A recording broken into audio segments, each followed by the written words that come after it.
Alhamdulillahilladzi hadana li hada wa ma kunna linahtadiya laula an hadana Allah. Asyhadu an la ilaha illallah wahdahu la syarika lah. Wa asyhadu anna Muhammadan abduhu wa rasuluhu alladzi la nabiyya ba'dah. Allahumma salli ala sayyidina Muhammad wa ala alihi wa sahbihi ajma'in. Qala Allah Ta'ala fil Qur'anil Karim, a'udzu billahi minasy syaithanir rajim. Wa hadzal baladil amin. Shadaqallahul azim. Amma ba'du. Hadirin ahli pengajian malam Rabuan, undangan Allah yang dimuliakan oleh Allah yang saya hormati. Alhamdulillah qadarullah, pada malam yang cerah ini kita semuanya bisa menghadiri undangan Allah. Mudah-mudahan Allah Subhanahu wa taala berkenan untuk memberikan pengetahuannya kepada kita untuk kita amalkan, untuk bekal dalam kehidupan kita di dunia ini dan untuk bekal ketika kita menghadap Allah Subhanahu wa taala di yaumul akhir. Salawat serta salam mudah-mudahan senantiasa tercurahkan kepada Rasulullah sallallahu alaihi wasallam. Karena andil beliaulah, alhamdulillah, qadarullah, akhirnya kita bisa mendapatkan nikmat terbesar, ya, nikmat yang Allah Subhanahu wa taala berikan kepada umat manusia ini. Hadirin rahimakumullah. Rasulullah sallallahu alaihi wasallam suatu ketika bersabda, kata Rasulullah, surat Hud telah membuat rambutku beruban. Saya butani hudan.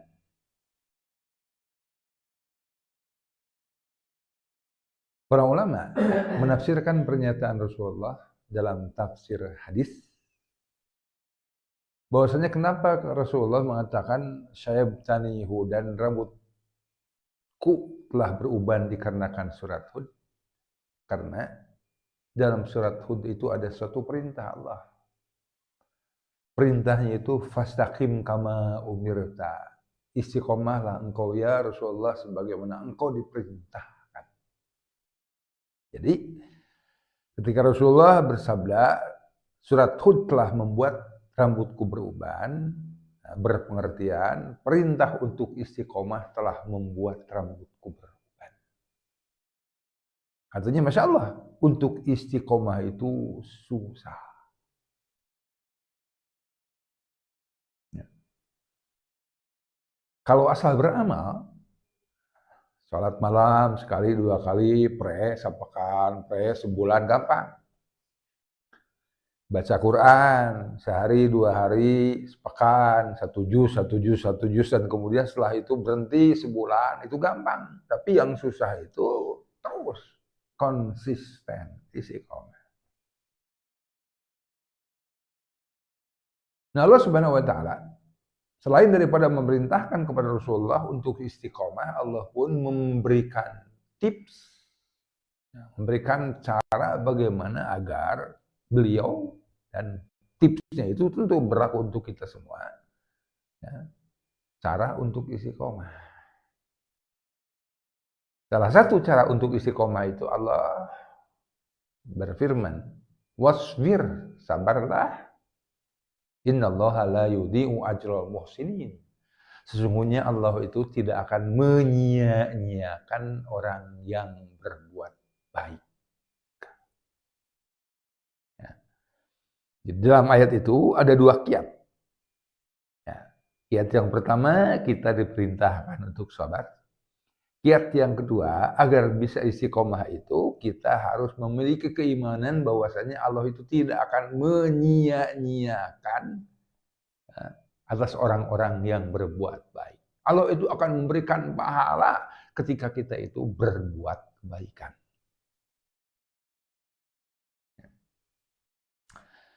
Hadirin, tentu kebaikan yang dimaksud itu kebaikan atau amal soleh dalam konteks hablum minallah, dan juga kebaikan yang dimaksud adalah kebaikan dalam konteks hablum minannas. Ulama mengatakan bahwasanya ya, bisa istiqomah dalam konteks hablum minannas itu relatif lebih sulit.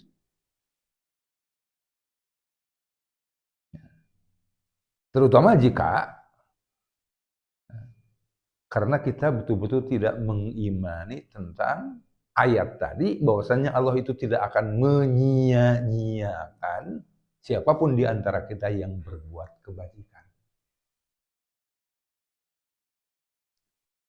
Biasanya ketika kita melakukan kebaikan dalam konteks hablum minallah itu kita insya Allah akan lebih bisa untuk ya menjaga keikhlasan.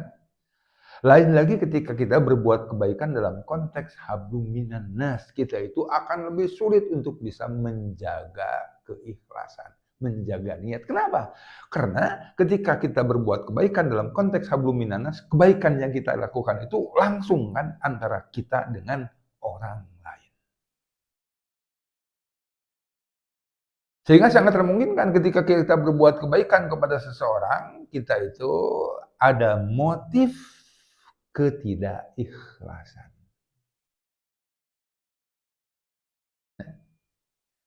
Nah inilah yang menyebabkan diantaranya kenapa ketika kita berbuat kebaikan dalam konteks hablum minannas itu banyak diantara kita membuat kebaikan ini, membuat kebaikan yang kemudian relatif tidak lama. Makanya ulama kemudian menyarankan kepada kita ketika kita mau berbuat kebaikan dengan sesama manusia, kata ulama, kita itu harus pandai-pandai ya mengkalkulasi untung rugi.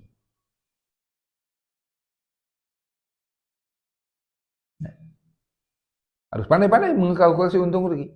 Ketika kita mau sedekah kepada seseorang, harus kita kalkulasi ya, tentang untung ruginya ketika kita melakukan amalan tersebut. Dalam artian, ya, kita harus mengkalkulasi untung rugi itu dalam artian bahwasanya apapun kebaikan yang kita lakukan kepada seseorang, ya, kita itu akan beruntung jika kita meniatkan kebaikan yang kita lakukan itu adalah hanya karena Allah semata. Sehingga dengan itu kita itu akan bisa istiqomah untuk berbuat kebaikan. Kenapa? Ketika kita meniatkan kepada Allah semata, kemudian hal itu akan menyebabkan kita itu istiqomah dalam berbuat kebaikan kepada sesama karena Allah itu memiliki nama, memiliki sifat yaitu asy-syakur. Sedangkan yang namanya manusia itu kafur. Naon asy-syakur? Asy-syakur itu maha membalas. Kalau kafur itu ingkar. Kafur itu lupa. Kafur itu tidak mengakui. Nah, tabiat manusia itu seperti itu. Makanya ketika kita berbuat kebaikan kepada seseorang, motifnya itu karena manusia yang kita berbuat baik kepadanya itu manusia yang kemudian tidak mengakui kebaikan yang kita lakukan. Manusia itu lupa akan kebaikan yang kita lakukan. Manusia itu kemudian mengingkari apa yang kita lakukan. Tapi ketika kita meniatkan kebaikan itu karena Allah Subhanahu wa taala, maka Allah itu sebagai asy-syakur, Allah akan membalas apapun kebaikan yang kita lakukan.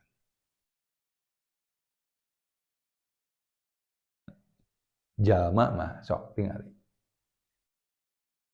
Jangankan terhadap kebaikan yang kecil, terhadap kebaikan yang besar saja, ya, tidak sedikit orang itu yang mengingkarinya. Kebaikan terbesar yang dibuat oleh seorang manusia itu yaitu kebaikan dari orang tua terhadap anak. Ya.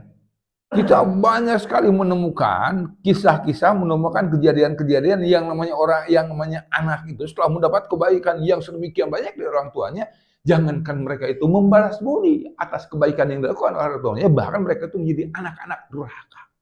Anak-anak yang tidak mau mengikuti apapun yang diperintahkan oleh orang tua. Nggak balas budi malah belah mana gitu.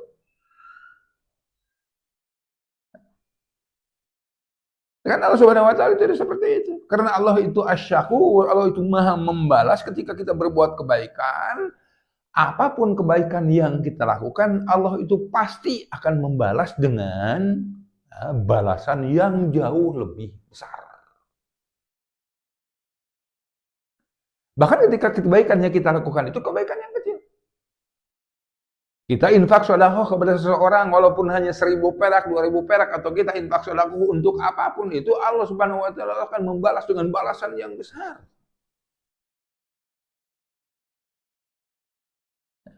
Bahkan kan nalika urang ayeuna maca Quran ngucapkeun alif lam mim, kan kecil anu ukur 3 detik. Alif lam mim. Allah itu kan membalas kita yang mengucapkan alif lam mim itu dengan 30 pahala.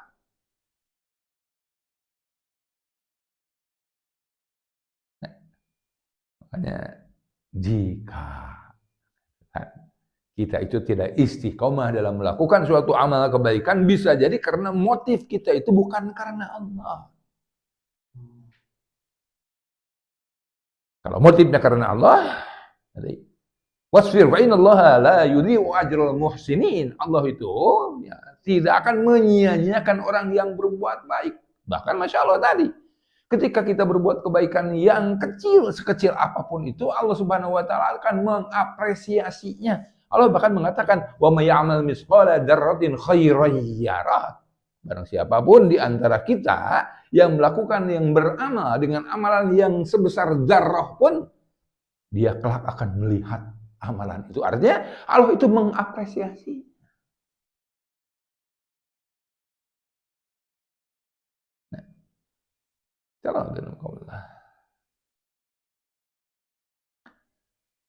Allah mengapresiasi kebaikan yang kita lakukan, apapun kebaikannya, apresiasi dari Allah itu tidak hanya di akhirat kelak, tapi apresiasinya pun diberikan di dunia. Apa apresiasinya? Apresiasinya itu berupa ketenangan hati. Apresiasinya itu berupa ketentraman hati. Apresiasinya itu berupa kekuatan hati. Apresiasinya itu berupa kemauan kita untuk beramal, dan beramal lagi. Coba ketika kita melakukan suatu kebaikan, motifnya itu tidak ada keikhlasan, tidak karena Allah, karena manusia, ya, bukan akan menyebabkan kekuatan hati, akan menyebabkan kelemahan hati. Bukan menyebabkan ketenangan hati, tapi akan menyebabkan ketidaktenangan hati. Orang misalnya posting atau baru berupa bisa share kebaikan di grup WA misalnya. Jelema anu komennya mun motifna karena jelema eureun sapoe ge. Paling saminggu meureun kuat teh, sabulan kuat teh. Tapi kalau karena Allah itu masa bodoh teh rek komen, rek henteu, rek like atau tidak gitu kan. Kita terus aja.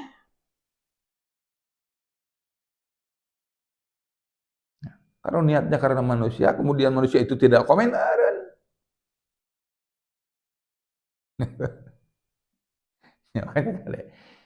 jadi konsistensi kita dalam melakukan suatu amalan itu amat sangat tergantung kepada apa niat kita. Karena Allah kah atau karena selain Allah?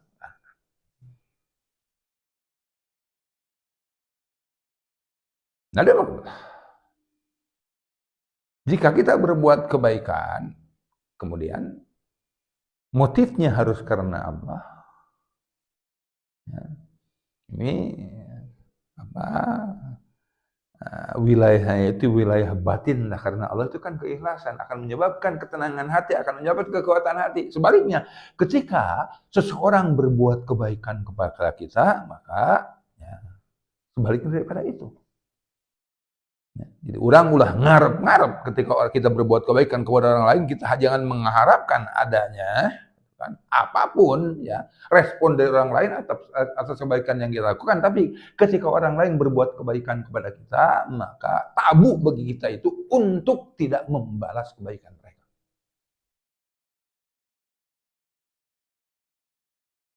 Rasulullah SAW bahkan bersabda, nah, jika ada seseorang berbuat kebaikan kepadamu, maka balaslah dengan kebaikan.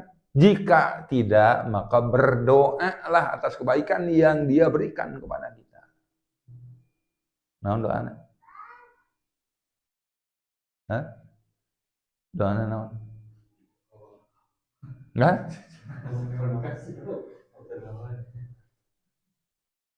Doanya itu jangan jazakallah. Karena kalau jazakallah itu artinya apa? Semoga Allah membalas. Membalas apa? Harus teruskan jazakallahu khairan. Mudah-mudahan Allah membalas kebaikan yang telah Engkau berikan kepada aku.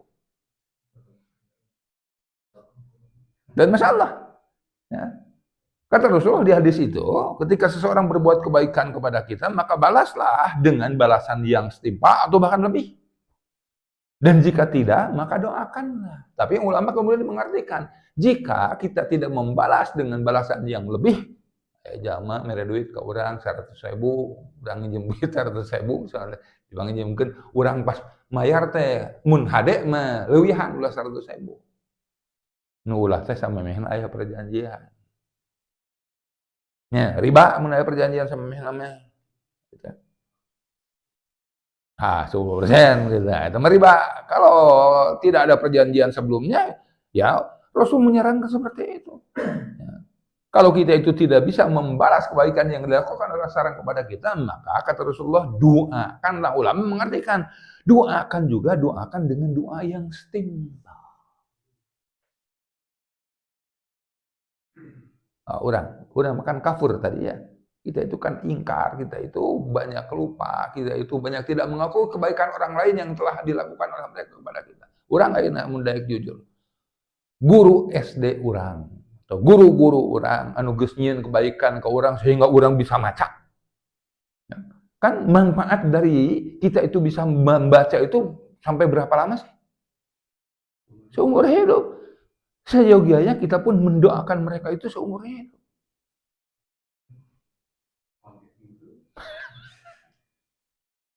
Ya, jadi Masya Allah, betapa Islam itu mengajarkan ajaran yang sedemikian mulianya.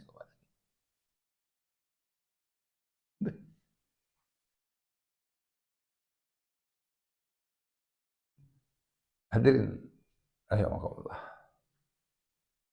Nah, jadi ini apa namanya mukadimah aja, agar ketika tadi kita ya, berbuat suatu kebaikan, apapun bentuknya, terutama kebaikan yang ada kaitannya dengan hablum minan nas itu, yang menjadi penyebab kemudian kita itu tidak bisa konsisten, ya, karena ada motif ketidakikhlasan. Karena juga kita itu kurang betul-betul mengimani bahwasanya Allah itu akan ya tidak akan menyia-nyiakan kebaikan yang kita lakukan. Alhamdulillah, kita teruskan ke bahasan tentang surah Tin ya, yang pada malam Rabu kemarin kita mengkaji surah Tin itu sampai pada ayat yang keduanya. At-tini waz-zaituni wa turi sinin wa hadzal baladil amin. Pada malam ini kita membahas tentang surah Tin itu ya di ayat yang ketiga. Menarik. Ada beberapa ulama yang mengatakan bahwa ya, janji Allah dalam surah Tin di tiga, bukan janji, sumpah Allah dalam surah Tin di 2 ayat tadi, di 3 ayat, wattini wazzaituni wa turi sinina wa hadzal baladil amin. Ya, 3 ayat. Di 3 ayat ini ada ulama yang menafsirkan bahwasanya sumpah Allah dalam surah At-Tin di 3 ayat ini adalah sumpah yang mengindikasikan tentang betapa Allah itu mengistimewakan mereka-mereka dalam kelompok Rasul Allah itu yang disebut dengan ulul azmi.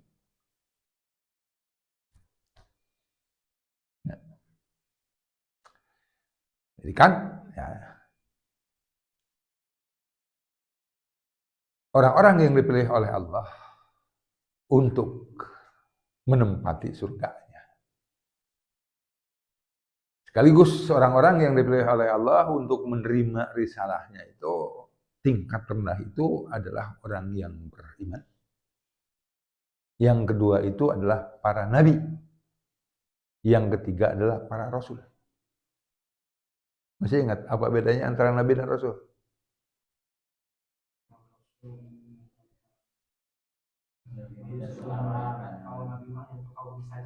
Hah?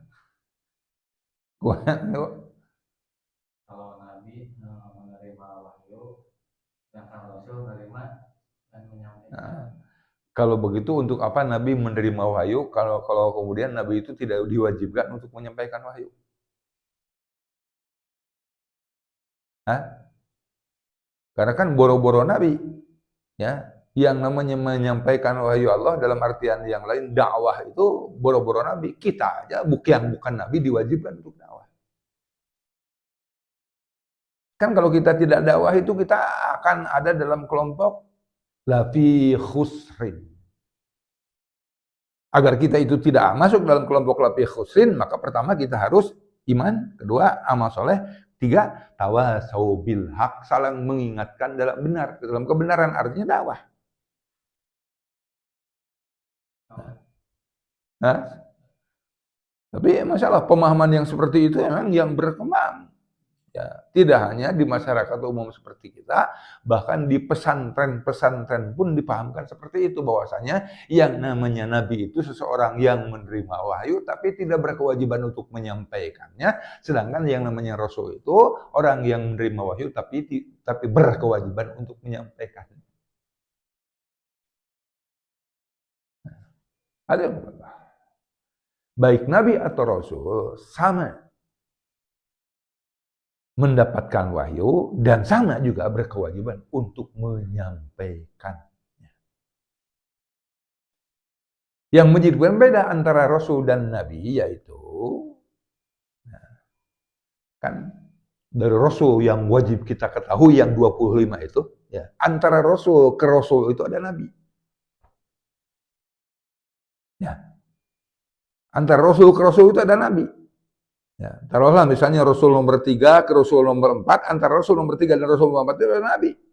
Nah, Nabi itu adalah orang yang menerima wahyu, wahyunya itu wahyu yang tidak berbeda dengan Rasul sebelumnya, artinya tidak ada syariat baru.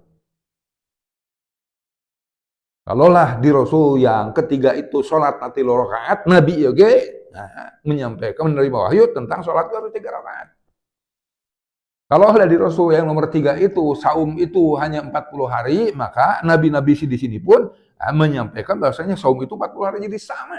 Wahyu yang diterima itu, risalahnya itu, ajarannya itu sama dengan wahyu yang Rasul sebelumnya. Ketika diutus Rasul yang kemudian, maka ada perbedaan syariat.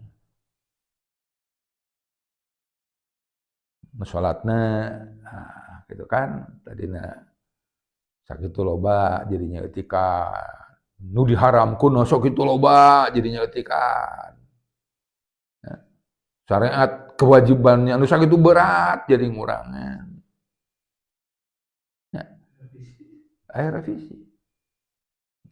Kan Allah berfirman dalam surah Al-Maidah itu liyuhilla lakum ba'dal ladzi hurrima 'alaikum, untuk menghalalkan kepada kalian tentang apa yang sebelumnya itu diharamkan. Nah, jadi Nabi dan Rasul itu perbedaannya, yaitu kalau Nabi itu menerima wahyu sebagaimana wahyu yang diterima oleh Rasul yang sebelumnya, tapi tidak ada syariat baru. Ibadah dan muamalahnya itu sama dengan Rasul sebelumnya. Hanya bab akidah, Tidak ada perbedaan antara Rasul ke Rasul juga. Akidah itu tetap Allah itu satu. Allah itu Esa, Allah itu Maha Penyayang. Tidak ada perbedaan sedikit. Nabi terseleksi, kemudian ada Rasul. Terseleksi lagi dari Rasul itu, yaitu Ulul Azmi minar Rusul. Ulul Azmi itu siapa saja? Ibrahim alaihissalam, terus Musa alaihissalam, terus Isa alaihissalam, terus Nuh alaihissalam, terus Rasulullah sallallahu alaihi wasallam. Qadarullah. Ya. Kelima ulul azmi ini, atau keempat ulul azmi ini, yaitu Ibrahim alaihissalam, Isa alaihissalam, berasal dari tempat tin dan zaitun tumbuh. Tempat di mana tin dan zaitun dijadikan sumpah dalam surat ini. Adapun Musa alaihissalam adalah sosok yang di mana Allah menjadikan sumpah atas Musa itu dalam ayat yang kemarin kita bahas, wa turi sinin.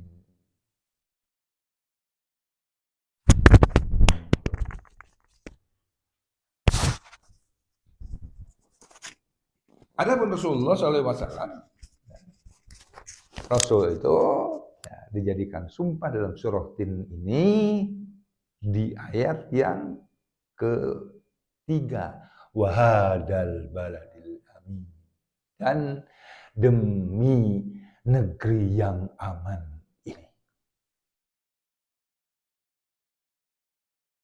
Saya sampaikan di pertemuan yang lalu bahwasanya ayat ketiga, wahadal baladil amin, dan demi negeri yang aman ini, yang membuat para ulama itu banyak yang berpendapat bahwasanya surat ini surat Makkiyah.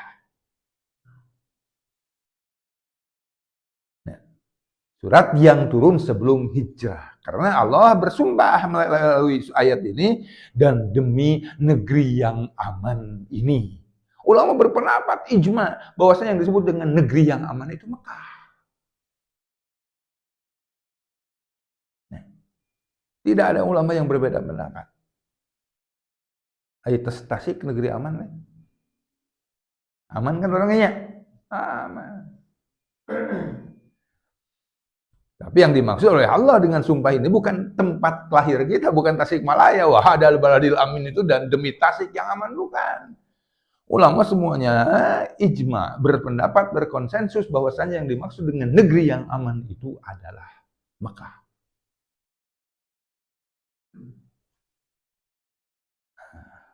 Yang dimaksud dengan aman itu apa? Apa tidak ada pencopet? Aman itu. Apa tidak ada maling? Aman itu. Jumhur ulama, mayoritas ulama memahami bahwasanya yang dimaksud dengan aman di sana itu yaitu aman dari peperangan. Aman dari serangan musuh.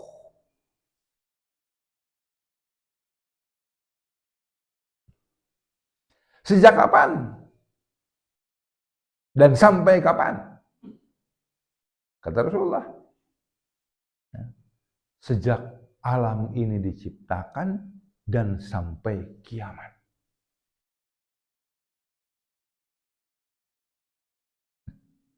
Aman. Jadi alhamdulillah. Rasulullah Shallallahu Alaihi Wasallam bersabda dari hadis yang diriwayatkan oleh Imam Bukhari, dan hadis ini merupakan pernyataan yang diriwayatkan oleh Abu Hurairah. Bahasanya kata Abu Hurairah, ketika Rasulullah Shallallahu Alaihi Wasallam menaklukkan Mekah, menaklukkan aku perang tak?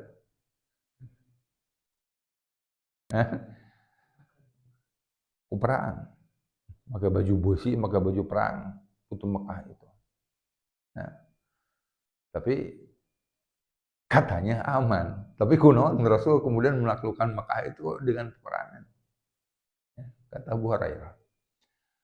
Ketika Rasulullah SAW menaklukkan Mekah, Rasulullah kemudian berdiri di hadapan umat manusia dan bersabda bahwasanya Mekah itu aman, negeri yang aman sejak alam semesta ini diciptakan, dan juga akan aman sampai kiamat, kecuali hanya sejenak pada hari ini di mana Allah Subhanahu wa taala menghalalkan bagiku untuk menguasai Mekah ini.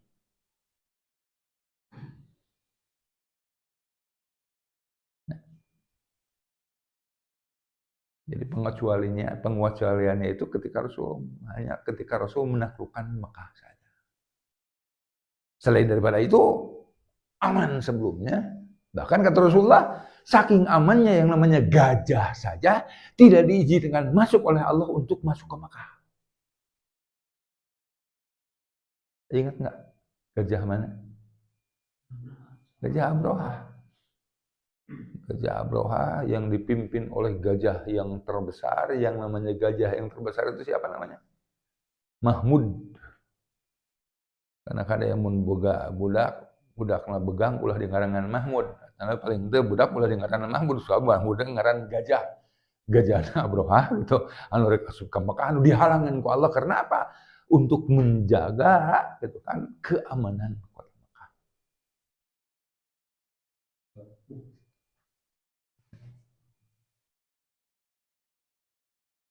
Kata Rasulullah itu kan kecuali untuk sejenak di hari ini.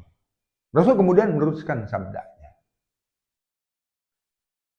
Maka oleh karena itu kata Rasulullah, janganlah kalian mengusir hewan-hewan buruan. Dan jangan pula kalian itu memotong duri-duri pepohonan. Ya.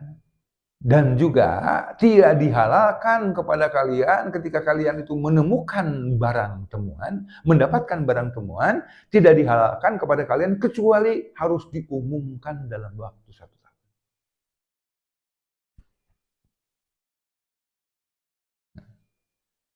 Dari hadis ini ulama menyimpulkan bahwasanya paling tidak kita akan menemukan tentang 4 hukum yang berkaitan dengan negeri yang aman ini, yaitu Mekah ini. Yang pertama terkait dengan peperangan. Ya, karena itu kan diharuskan negeri ini sebagai negeri yang aman, maka dilarang diantaranya gitu. Oleh Rasulullah SAW, seseorang itu di Mekah itu membawa pedang.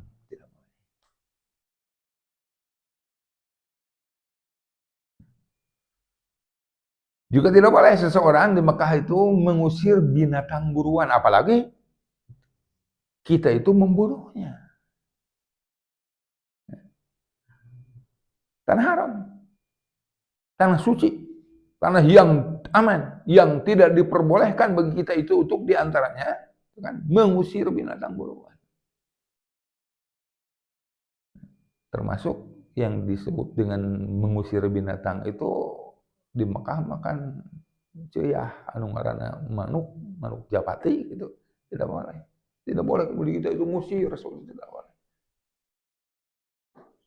Sakral.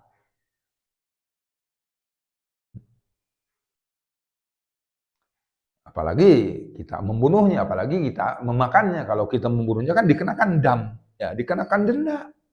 Dendanya itu ya denda dengan binatang ternak. Namun japati misalnya kurang dari ketepea, paeh, maka kita itu akan dikenai denda. Dendanya itu denda binatang ternak. Binatang ternak itu kambing, sapi, onta. Itu bisa didenda ku hayam. Komo hayam lah hayam petelur.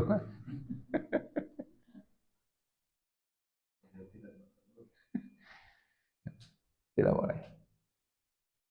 Ya. Ada hukum yang ketiga, yaitu kita itu dilarang untuk memotong duri tanaman. Lamun duri wae teu meunang, berarti apalagi menebang pepohonan. Kalau duri pepohonan aja dilarang bagi kita itu untuk memotongnya, apalagi menebang pepohonan.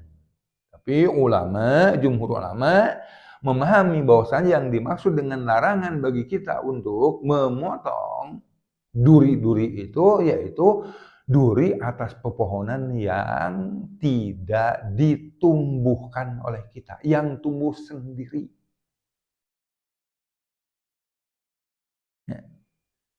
Lamun duri tangkal korma teu naon, lamun tangkal kormana dipelakan ku urang, tapi lamun tangkal kormana jadi sorangan teu dipelakan ku jalma, Allah itu kan yang menumbuhkannya, tidak boleh.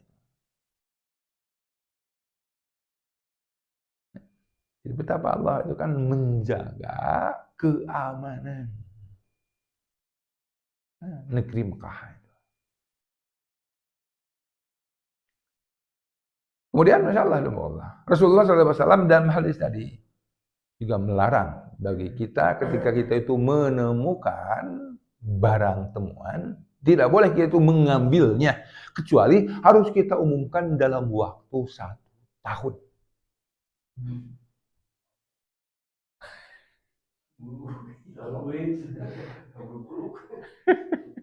Dalam waktu 1 tahun. Ayo ke sini kan ada ijma, ada pendapat ulama. Nah, lalu bagaimana kalau kita menemukan barang temuan di luar Mekah, misalnya orang menemukan barang temuan. Nah, kalau kita menemukan barang temuan di luar Mekah, kata ulama, ya kita ambil dan kemudian kita serahkan ke Baitul Mal. Nanti Baitul Mal yang ada di sekitar kita yang kemudian mengumumkan barang temuan kita. Kalau di Mekah itu tidak dikatakan kita harus menyetorkan ke Baitul Mal, tapi ya secara tekstual saya tidak menemukan keterangan, tapi harus diumumkan, bisa jadi seperti itu, harus diumumkan dalam kurun waktu 1 tahun.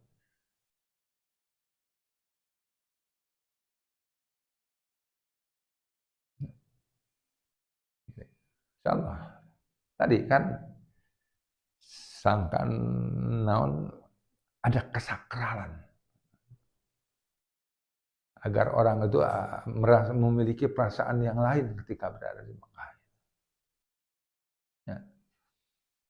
Berada di suatu tempat di mana Masya Allah, kan, orang sholat sekali di itu mah sarua jeung sholat sabaraha 10.000 kali di dia 10.000 kalau tidak apa 100.000. Nah, kita sholat berjamaah di sana 1 kali itu sama dengan sholat berjamaah di sini 100.000 kali. Makanya saeutik jamaah nu kemudian tas balik di dia itu sholat. Da boga kene kabungan.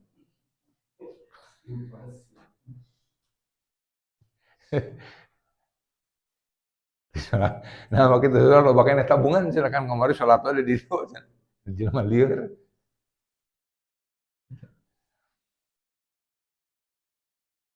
Hadirin rahimakumullah.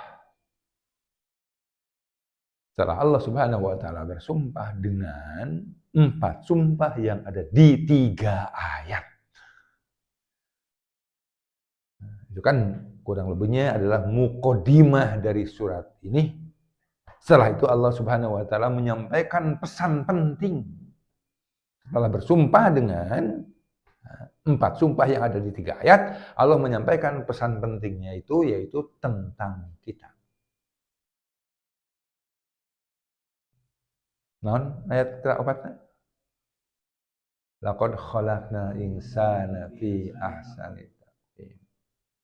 Sungguh kami telah menciptakan manusia dalam bentuk yang paling baik. Yang paling sempurna. Yang paling baik itu luar dalam.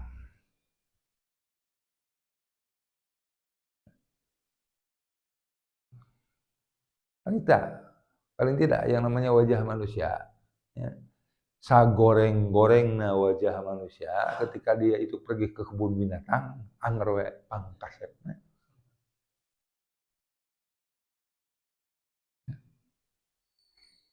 Ini kan Masya Allah, dalam bentuk terbaik dalam segala hal. Jadi, ini bentuk terbaiknya itu seperti ini. Coba, kalau telinga kita itu tidak ada tulangnya, Tidak ada tulangnya gitu kan. Akan seperti ini ya. Maka kan fungsinya itu tidak akan benar. Dan juga sama. Jika telinga kita itu ada tulangnya, tapi tulang yang ada di telinga kita itu sama dengan tulang yang ada di kaki, lamun urang sare teh hese.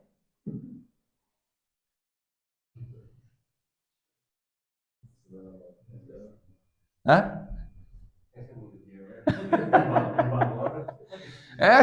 Sare teh ulah bakal bisa nabrak otak atau gitu.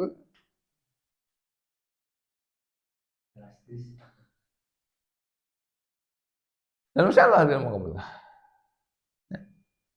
Halis urang, kan? Hidung kita ini sangat sempurna, ini beda gitu kan. Apapun yang ada pada diri kita, di bagian luar kita itu adalah bagian-bagian yang tersempurna yang ada pada makhluk Allah.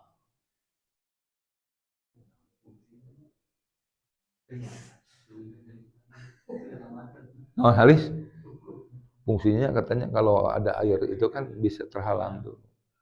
Atau fungsinya juga bisa ngehalangin ini, bisa ngehalangin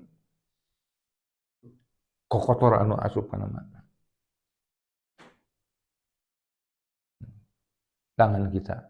Ya. Oh, kok katanya paling sempurna. Kenapa jari tangan kita itu kalau sempurna itu sama semuanya panjangnya, disumun sama panjangnya, sama badagna mah kumaha atuh.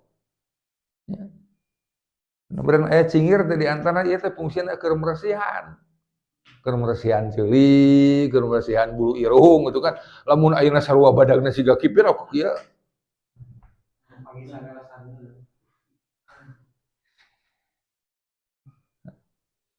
Itu kan bagian luar manusia.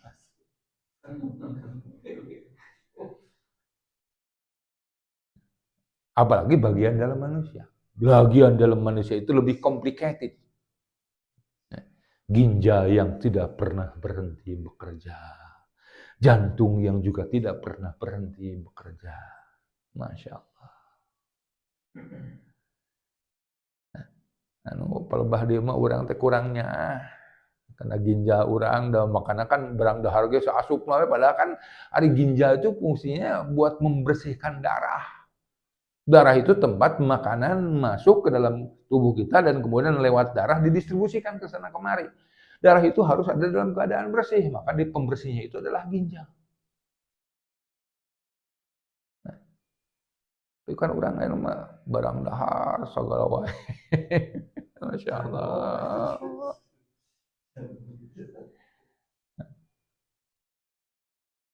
Jantung. Nah, jantung juga kan organ yang tidak pernah berhenti bekerja. Paru-paru tidak pernah berhenti bekerja. Kalau kita membuat analogi tentang jantung yang kita miliki itu meureun kurang lebih lama persis siga mesin cai. Ya. Itu kan mesin cai itu kan fungsinya buat mompa air kan. Jantung itu kan buat mompa darah. Coba kita beli deh mesin air, ya, mesin cai, mesin pompa, jet pump, yang nupang mahal, nupang mahal. Cobaan ku orang dipakai teu eureun digeder 24 jam siga jantung urang. Paling ngukur sabaraha bulan.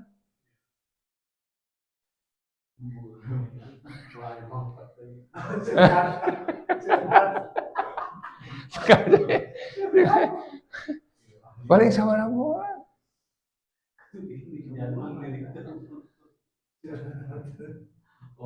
Coba, jantung jalma kan sih kakek ya. Puluhan tahun, jelema umur ratusan tahun, zaman Nabi Nuh itu umur 900 tahun gitu kan. Masalah jantungnya itu tidak ganti-ganti. Nah sebelum Allah itu kan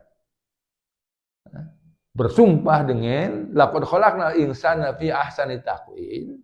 Allah itu tadi bersumpah dengan watini wa zaituni wa turi sinin wa hadal baladil amin.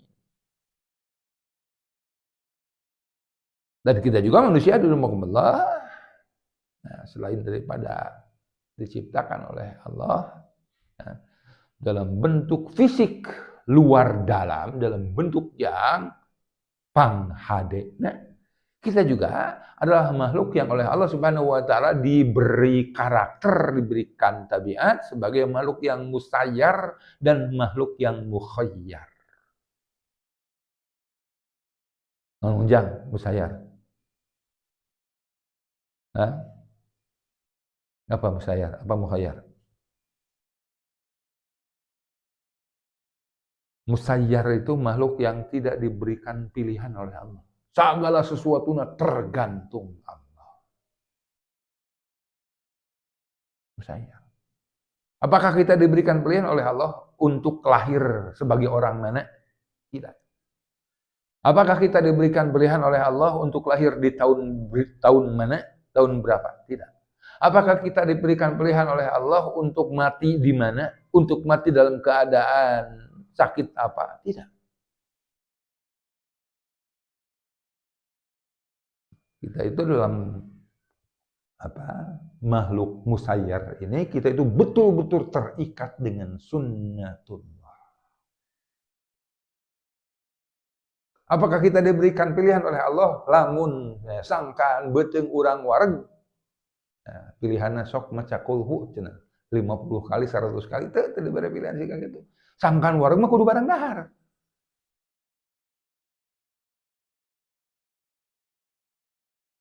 Nah, kita selain daripada makhluk yang musayyar, kita pun adalah makhluk mukhayyar, makhluk yang diberikan pilihan oleh Allah.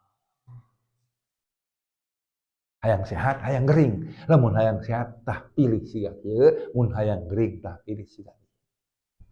Hayang menang hidayah, tanapi embung menang hidayah, lamun hayang menang hidayah, kudu siga kieu, lamun embung menang hidayah, mangga siga kieu. Kita sudah diberikan pilihan oleh Allah untuk mati kapan, tapi kita sudah diberikan pilihan oleh Allah mati dalam keadaan husnul khotimah atau bukan.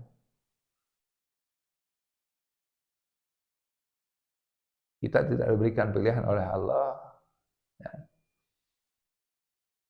untuk mendapatkan rezeki. Kita diberikan pilihan oleh Allah untuk mendapatkan rezeki yang barokah atau tidak barokah. Bab rezeki banyak, pasti bakal ketampakan ke orang. Pasti. Karena kan yang jadi ukuran kenapa kita itu masih hidup, kenapa saudara kita babeh kemarin meninggal, yang jadi ukurannya sebagaimana sabda Rasulullah, tidak akan meninggal seseorang Bani Adam di muka bumi ini kecuali rezekinya sudah diterima olehnya semuanya. Jadi babeh teh sudah tidak punya rezeki lagi karena sudah diterima oleh babeh semua rezeki Allah itu. Maka kemarin beliau itu meninggal. Kunaon urang ayeuna kumaha yang keneh ku sabab rezeki anu can katampa. Apa teh irah rezeki urang anu terakhir? Apa? Mukhayyar. Urang ya, diberikan pilihan untuk mendapatkan hidayah atau tidak. Agar kita mendapatkan hidayah diantaranya pilihannya kata ulama. Kita itu harus banyak mengingat perjanjian kita dengan Allah. Masuk tara ingat perjanjian? Hah? Ayo osok tara ingat perjanjian dengan Allah. Ya? Hah? Sementara sholat. Iya karena budu, iya karena sa'in. Itu perjanjian kita dengan Allah. Hanya kepadamu ya Allah kami menghambakan diri dan hanya kepadamu kami meminta pertolongan. Itu perjanjian kita dengan Allah. Bahwasanya kita itu berjanji hanya kepada Allah semata, kita itu akan menghambakan diri. Ya. Walaupun inna sholati wa nusuki pun itu bermakna perjanjian dengan Allah, tapi kan tidak sesering sebagaimana kita mengucapkan iya karena abudu wa iya karena sa'in.